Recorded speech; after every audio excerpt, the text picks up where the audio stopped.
Янз санаа намайг Тахтмаа гэдэг. Би одоо оюутлогын Дорн бид урмын оператороор ажиллаж байна.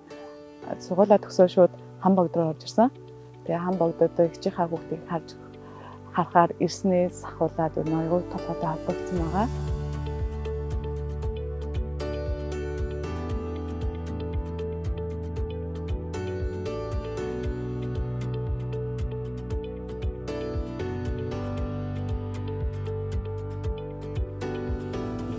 Маягтихээ зөвлөснөөр оюутлогын сайтад галтайгоонд туслах тавчаар ажлын байранд орсон.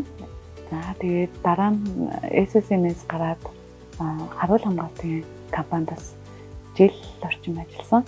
Орлолт амжилтад хабын мэргэжлэр ажлын хажуугаар суралцсан. Анх бол яг медиа дэглэнд ажиллаж байхдаа яг нөгөө 160 ажлын байр зарлагдсан.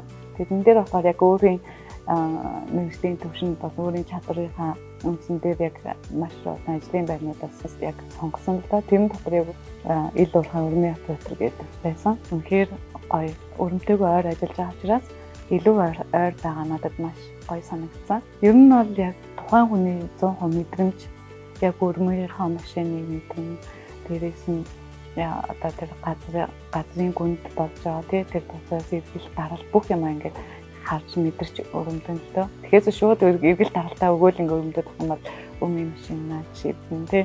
Тэгээд нөгөө чулуулга газар хажуудээ ажлын бүтээмжээ бууруулаад байна. Хамбогдод ирээд амьдарч эхлэхэд бол ер нь одоо орчномж дээр амар тайван цаг агаарын нөхцөл цэвэр агаартай. Тэгээд Хамбогд маань маш хурцтай одоо хөгжиж дэвшиж байна. Цэцэрлэг нэглээ, зам тавигдлаа өчтөрнөө одоо энэ миний зогсож байгаа талбай хүртэл ингэ шинээр тавигдсан. Одоо өглөө орой одоо хүмүүс чөлөө цагаараа маш зөв цагийг ингэ өнгөрүүлдэг болсон байгаа. Урмын операторт анхдагч болно гэдэг маань бол маш том хариуцлага. Бид нар ажлаа сайн хийж, мэргэшиж чадварцснаар дараачихаа эмэгтэйчүүдэд уул уурхайн салбарт одоо хүчээ үзэх боломжийг нээж өгч байгаа. Тийм болохоор энэ салбартаа маш хариуцлагатай ажиллахыг хичээж ажиллана.